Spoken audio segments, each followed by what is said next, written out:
Hello and welcome back to the Nasty Metal Production channel here on YouTube, and welcome to another album of the week. This is episode number 104, and this week I am spotlighting the 10th studio album from, yes, a legendary Florida death metal band. It is To Hell With God from Deicide, which was originally released on February 15th, 2011 through Century Media.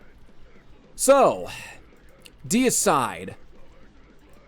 These guys were definitely alongside Obituary and alongside Cannibal Corpse and even Morbid Angel. And I think there's a few other ones there that I might be forgetting. But I'm only just bringing up some at least good examples. They were definitely one of the, in many ways, one of the premier death metal bands from that period. I mean, even Death definitely falls into there too.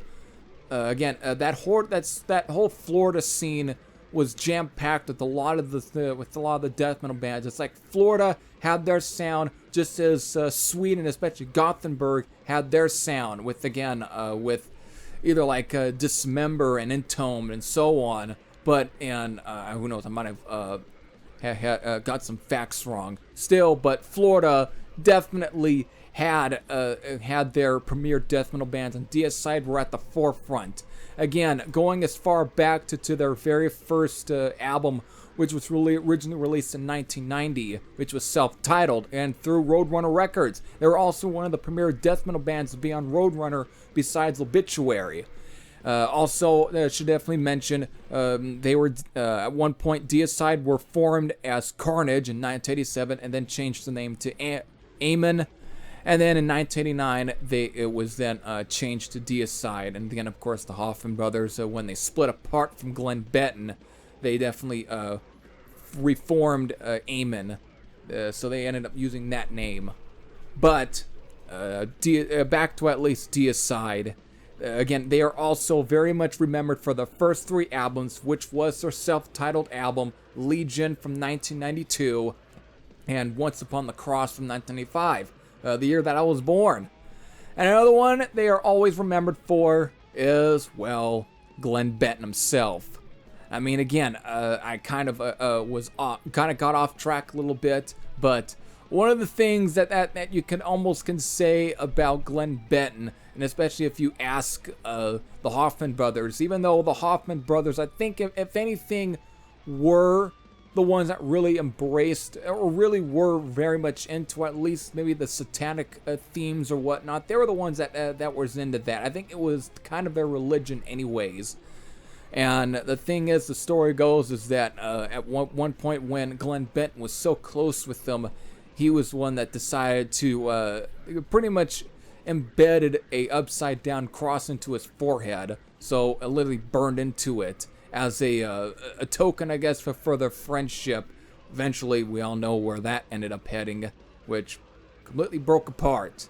So, so some will say that's kind of where a lot of the sound of that sort of classic feel of Deicide kind of went with Amen. I might kind of disagree in some cases. I mean, but I don't want to completely at least make this about other things. I don't want to try and go off into other sort of areas with this one. So I guess in some cases I'm trying to at least to do a bookmark summoning of the sort of history of Deicide without trying to make this one too long, because again, the whole entire history of Deicide can be put into one whole video, and I don't feel like doing that right now. So let's let me just focus here. Again, yada yada yada, after at least years of from Once Upon the Cross and so on. Again, the whole friendship, and then maybe even breaking away from Roadrunner Records. Glenn Benton is still trying to push forward with the name, because in many cases, I think Deicide pretty much was Glenn Benton. It was his name in some cases. Like Amen was definitely the Hoffman brothers. That was their baby. That was their name. But Deicide seems to have definitely been Glenn Benton's name for sure, and he definitely just again continued with it. And of course, Steve Ashim, the original, definitely one of the original drummers, at least who at least debuted, was in Amen, and then was still a main part of the Deicide. So he's still, again, both Glenn Benton and Steve Asheem were definitely the, for sure, the most consistent members for throughout. But again, the roles of the two guitar players usually wasn't a revolving door, basically. It was never real. They never really could keep a steady lineup after the Hoffman brothers had left. So that's another thing you probably definitely knock at least a lot of the Deicide stuff. The one thing you really can't say is that Deicide were inconsistent. All right, you really can't say that. They definitely were pretty consistent in my mind. And even though I haven't really listened to a lot of at least the stuff after Once Upon the Cross, it seems like that whenever I do, it's really nothing different. It doesn't really, it might end up being not nearly as completely as rapidly youthful as the first two releases, but it was still, there's at least still a core sound for sure. So that's where I then finally lead into To Hell With God. So let's definitely focus on this album here. Let's definitely just focus on here. So, To Hell With God.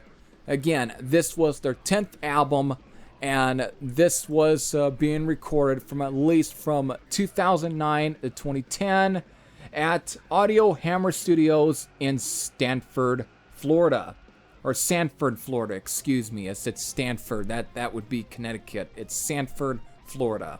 And it was all produced by Mark Lewis, which running through his realms of stuff that he has at least produced. He's worked with other artists such as either Battle Cross, Cannibal Corpse on a Skeletal Domain from 2014. He also worked with like Death Angel on at least one album, it seems like, according to Metal Archives, and Havoc on the most recent album, Holy Grail, which was a new wave or traditional heavy metal band. Apparently was like again veered off from like White Wizard. Again, there's a connection to White Wizard there. Another one here, Nile.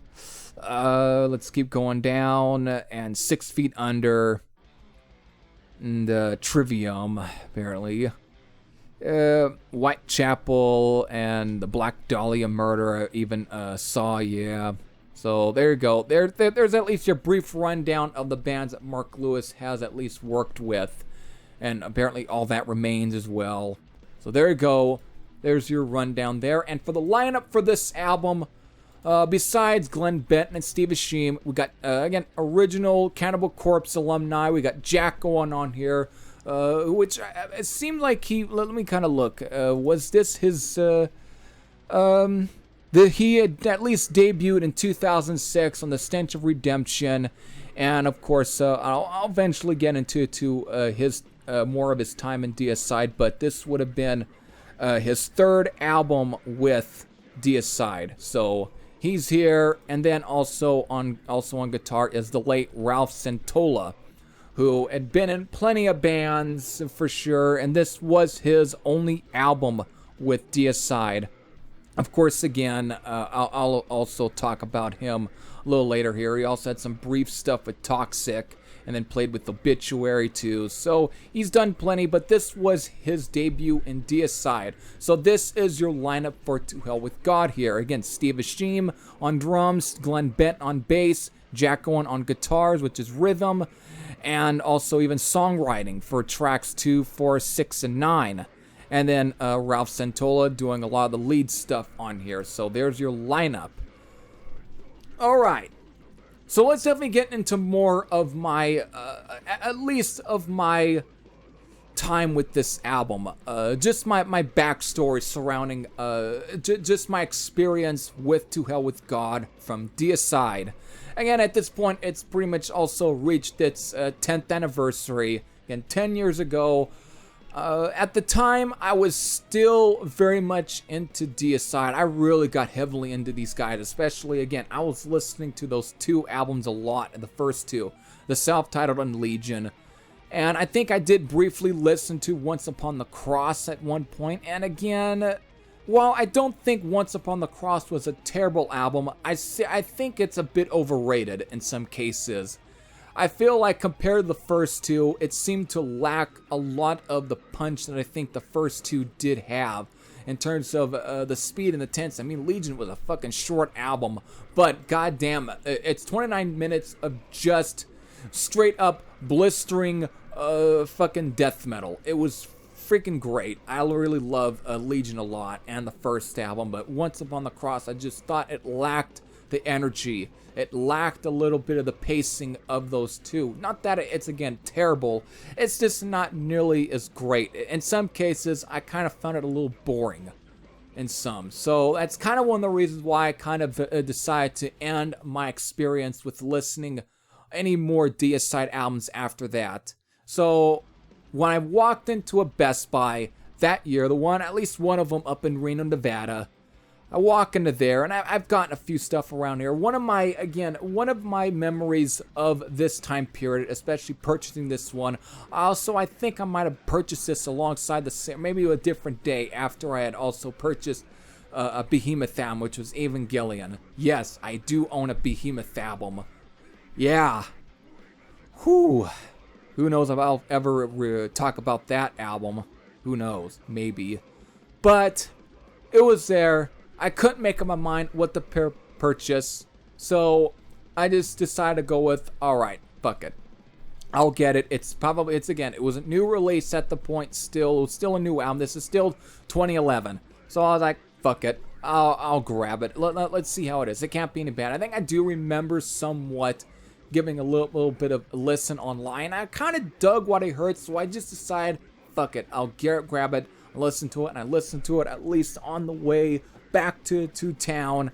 And, you know, at the time, my first impression was, for a newer Deicide album, and at least my first experience with a really newer Deicide album, since I had never really listened to a lot of the albums past Once Upon the Cross, I do have to say, this is really freaking enjoyable. Again, if you had seen, or at least watched, some of my top, I can't remember what number, but at least my top number of extreme metal albums that come out within the 2010s, it's on that list. And I know they ended up releasing 2 other albums after this one. I haven't really spent much time with any of those, but this one just seemed to have really been the one that just clicked the most with me.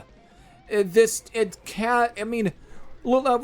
look at the track listing here, alright? We got 10 songs here, and it all clocks in at 35 minutes and 43 seconds. So these 10 songs here, from here to Hell with God being the title tracks, Savior, Witness of Death, Conviction, Empowered by Blasphemy, Angels of Hell, Hang in Agony Until You're Dead, Servant of the Enemy, Into the Darkness You Go, and then finally, How Can You Call Yourself a God? I know that's the thing. Again, Deicide was one of the really few rare death metal bands that really embraced a sort of satanic image. It definitely did, because it was always something of a lot of thrash metal bands was the whole sort of look how evil we are. But the thing is, they were kind of in the sort of same vicinity as like Merciful Fate, because King Diamond at one point really was into that religion. And so these guys really believed in what they did. They really believed in the stuff that they wrote. So, though it's very questionable apparently about Glenn Bent. Apparently the Hoffman brothers definitely have said that Glenn Bent was just doing it to at least like the fucking satanic stuff or in the whole religion, because he wanted to be as close with the guys as much as possible. So he was kind of, I guess, in some case trying to kiss their ass, because he's a friend of theirs. Whatever. That's who knows. Alright, whatever.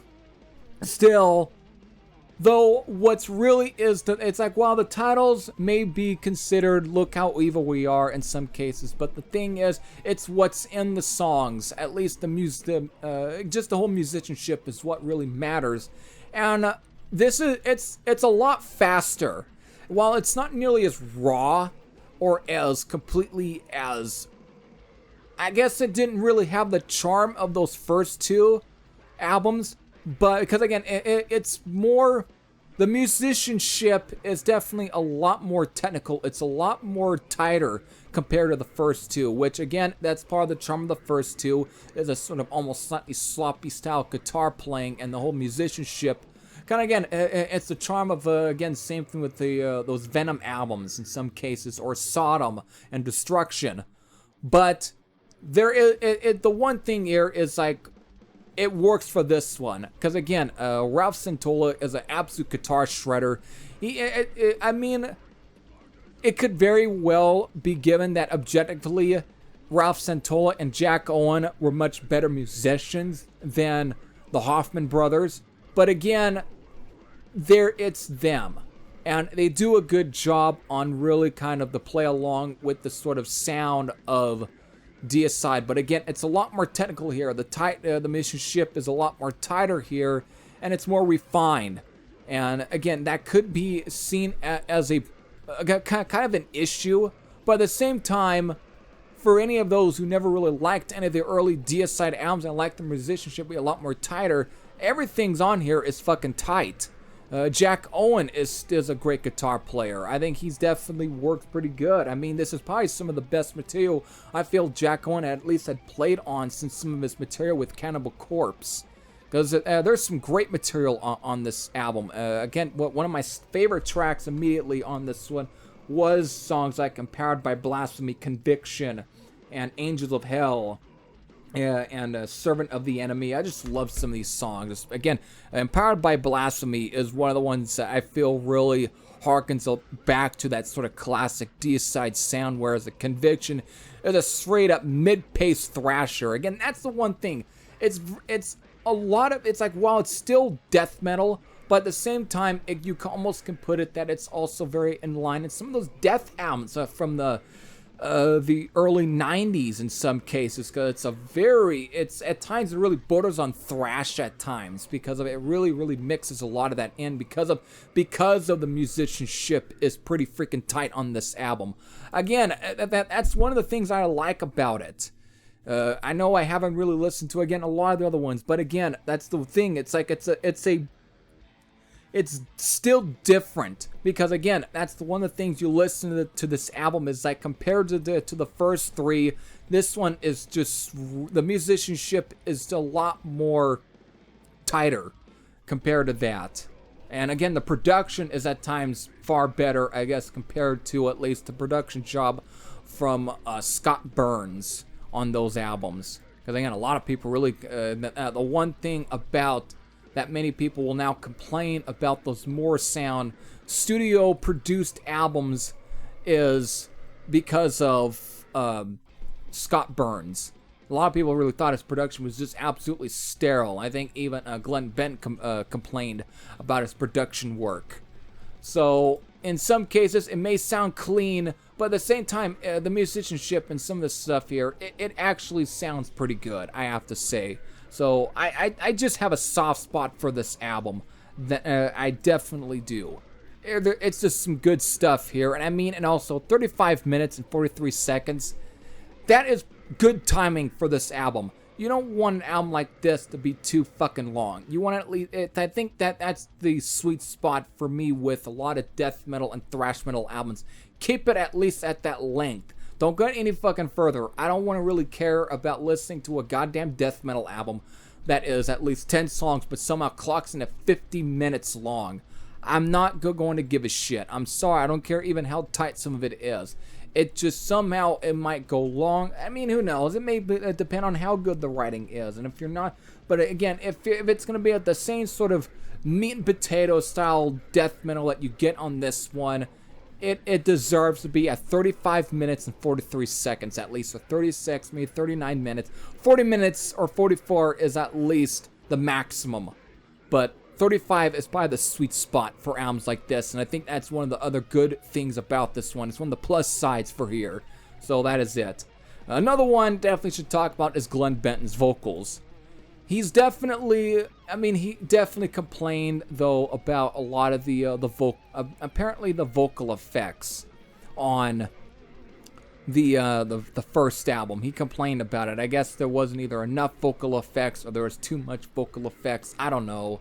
He was pretty weird about that. But the one thing I always liked about those early ones was that he really would go back and forth with the sort of guttural, deep kind of voice, and then almost go into pseudo, almost kind of screechy, kind of black metal style vocals for some reason. It came up almost like, again, probably the closest comparison would be NastyMetalProductions from Creator.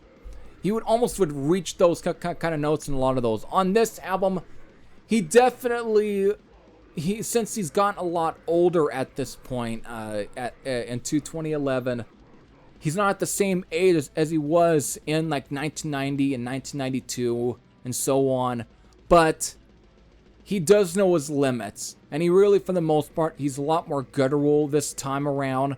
But there's still, again, in songs like Powered by Blasphemy, he does try to go back and reach those real high, screechy style vocals, and in some cases it's not nearly as incredible as that, but at the same time it's still kind of something he still tries and pushes himself to that level. He was still able to do that. So there's at least, again, there's some pretty interesting parts about this album, and again, I really can't say anything bad about this one. Is it really one of Deicide's best albums? It depends on who you ask. But personally, for me, I've always enjoyed this one. So there, I've talked about as much about this one as I might. And again, the title track is a good opener too. So there you go. All right. So after Too Well with God, Jack Owen would last in the band until 2013 with In the Minds of Evil. And after that, he would at least leave, and he would then get replaced with. It seemed like he would definitely would get replaced with one of the members or so on. And I mean, since then, on Overtures of Blasphemy, I think it might have been Kevin Kieran or Mark English, one of those two. He would then get replaced. So, but for Ralph Santola, he would leave after this album, and he would again would sadly end up passing away though in June 7th though of 2018 at the age of 51. And again, he's done quite a bit of stuff, and it was definitely a sad thing.